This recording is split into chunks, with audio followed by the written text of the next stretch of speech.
Before the U.S. was, the U.S., this land belonged to numerous Native American nations whose diversity, then and now, rivals that of Eurasia. Each of the hundreds of nations have and had their own language, religion, customs, governance structure, judicial system, and history. The role of women in Native culture is as complex and different as the nations from which they come. Like most cultures, so much depended on where the nation was located, and the particular needs of that geography and environment dictated the various roles that people within that society play. Northwestern nations lived on rivers and relied on fishing, while those on the plains followed the buffalo and planted corn for their livelihood. While gender usually plays a role in determining responsibilities, gender did not limit women in many Native cultures. Because there are many different cultural contexts, it's difficult but not impossible to generalize about the role that women in Native communities played. So we're gonna try. Welcome to Remedial Herstory, where we ask what happened to the women and put them in. In this series, we tell women's history from era to era from the perspectives of differing and diverse women. Women are half of history. Welcome to Herstory. This episode was sponsored by the New Hampshire Women's Foundation and the patrons of the Remedial Herstory Project. Investigating the lives of women native to North America is deeply challenging because the experiences of indigenous people varied from region to region, community to community, and even within communities. Native people are diverse, their societies rich, complex, and enduring. Gender was, however, significant in the lives of early Native people wherever they were.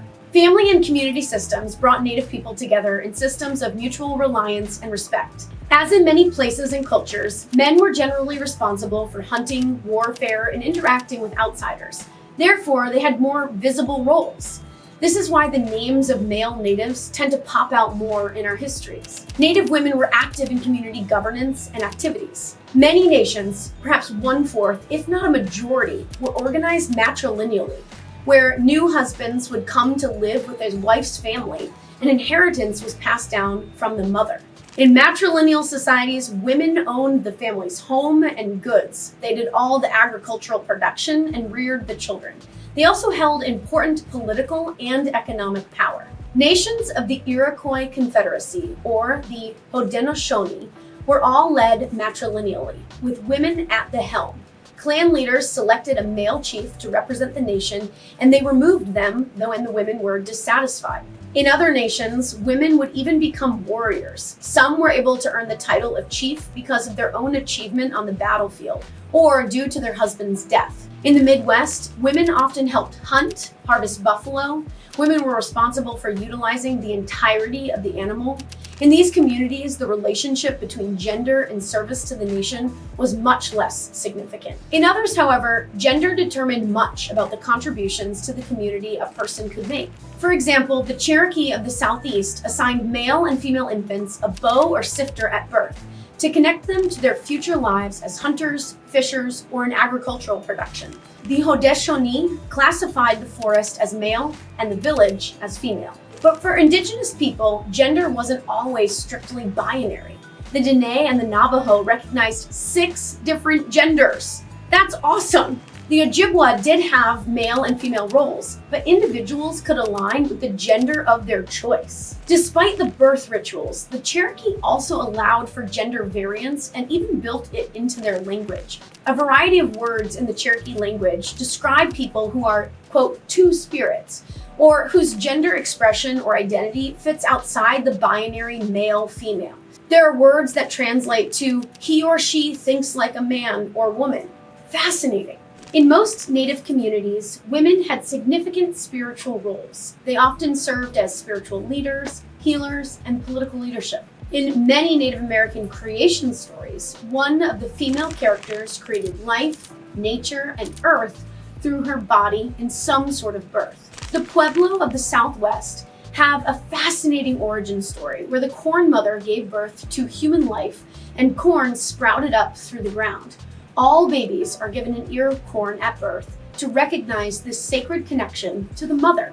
This story illustrates the centrality of the feminine to Pueblo life. The belief in women's inherent spirituality lended to their role as healers. Many nations believed that the women had more healing power. Women had extensive knowledge of plants and medicine for healing and were vital to the nation's success.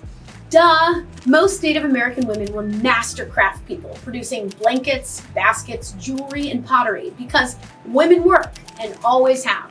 Marriage and sexual activity in Native communities was extremely varied, and sex was not necessarily only practiced within marriage, and often began at a young age. Some nations were polygamous, meaning people had multiple partners in their lifetime, or even at the same time, a practice still in place today in some Mormon and Muslim families. Some nations had formal marriage ceremonies, where others considered a couple married when they just lived together. Women's power in relationship and within the nation showed most notably in divorce. Both men and women could decide to end a marriage or relationship. But in many nations, women owned all the household belongings, so men leaving marriages could only take the items that they had when they began the relationship. Unlike the patriarchal societies of Eurasia, where fathers owned their children and mothers had little rights to them, children in Native societies often belonged exclusively to their mother. When a widow remarried, her children from the prior marriage would be adopted by the new husband. Native cultures had different practices around menstruation. In some, women inhabited separate quarters during that time. For the Ojibwa, women were considered most powerful during that time of the month. Generally, most cultures celebrated female puberty rather than shamed it. The Hupa people, for instance, celebrated a 3 to 10 day coming of age ceremony following the first menstruation. Where was that when I was a girl? Some nations would not allow a couple to have sex until their child reached a certain age, although this practice varied considerably from a child's ability to crawl to closer to 10 years old, as practiced by the Cheyenne. As a result, Native American families had about 3 children, while Eurasian families in the same period would sometimes have up to 14 children. Native women did what later Europeans would consider men's work, but Native Americans believed in equality, fairness, and autonomy. Novel concepts. Most scholars agreed that Native American women had more authority and independence than their European counterparts. The importance of property ownership depended on where the nation lived and what natural resources the nation used to sustain itself. In the Pacific Northwest, trees and acorns were incredibly important to their diet, so ownership of trees was passed down from mother to daughter. In the East, some Native nations placed emphasis on actual land ownership, and surprise, surprise, women often owned the land. The Algonquin and other North Central nations used markers, like Eurasians, to show where one family's property began and another ended. Other nations, like the Lenape, thought of ownership more like leasing, where someone had the right to use the land, but that it belonged to the nation as a whole. To the Haudenosaunee, women owned the fields they worked, the longhouses, and everything in them. The Hopi women owned the pueblos and the land, which was inherited matrilineally. One native source said, "You ought to hear and listen to what we women shall speak, for we are the owners of this land, and it is ours." Native American women engaged in agricultural activity for generations prior to European contact. On the Great Plains, where buffalo were essential and nations migrated to follow them, their inheritance rules put emphasis on the objects that people moved with them. When these nations, like the Lakota and the Pawnee, got horses brought from Europe, they became the predominant source of wealth.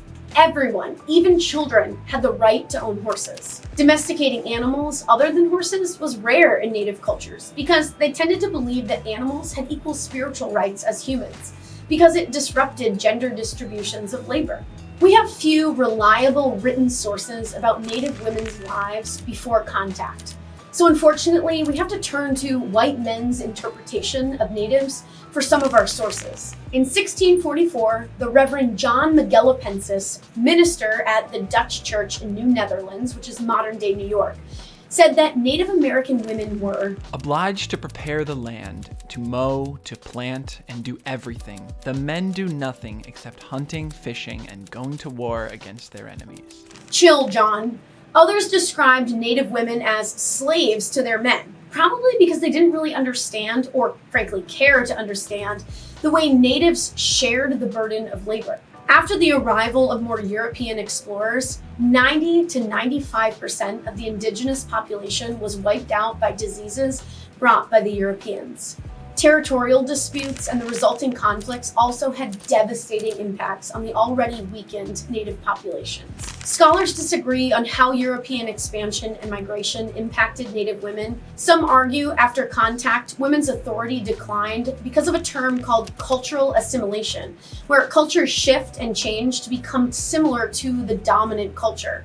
White men preferred to deal with native men in trade and political negotiations, despite women sitting at the helm in most native communities. White Judeo-Christian leaders demanded of their native converts that they follow patriarchal norms and European gender norms. Rude. And while that might be true in some places, other scholars insist that women's leadership in indigenous cultures remains central to their society. Matrilineal inheritance of clan identity remained important to many communities, as evidenced by women's central role in those communities long after European contact and today. So, for example, in 1787, a Cherokee woman appealed to Benjamin Franklin on behalf of her community. She said, "Ought to mind what a woman says, and look upon her as a mother. And I have taken the privilege to speak to you as my own children. And I am in hopes that you have a beloved woman amongst you who will help to put her children right if they do wrong, as I shall do the same." She played the mother card, and I'm here for it. Later in the 1800s, when the Cherokee Nation were increasingly forced out of their homes, groups of Cherokee women petitioned their council to stand their ground. They forcibly stated, "Beloved children, God gave us to inhabit and raise provisions. Do not part with any more lands." These quotes give merit to the suggestion that women's roles remained and remain central to the leadership of at least some Native communities. By the end of this era, so much remained in question. How would these rich cultures continue? What would happen to the Native people that survived European arrival? And what role would women play in that survival? What efforts would be made to resist European expansion? And how many would assimilate to European norms and culture? Thanks for watching. If you want to dive deeper, head over to our website, www.remedialherstory.com. You can find lesson plans, primary sources, video recommendations, and so much more. Let's make herstory.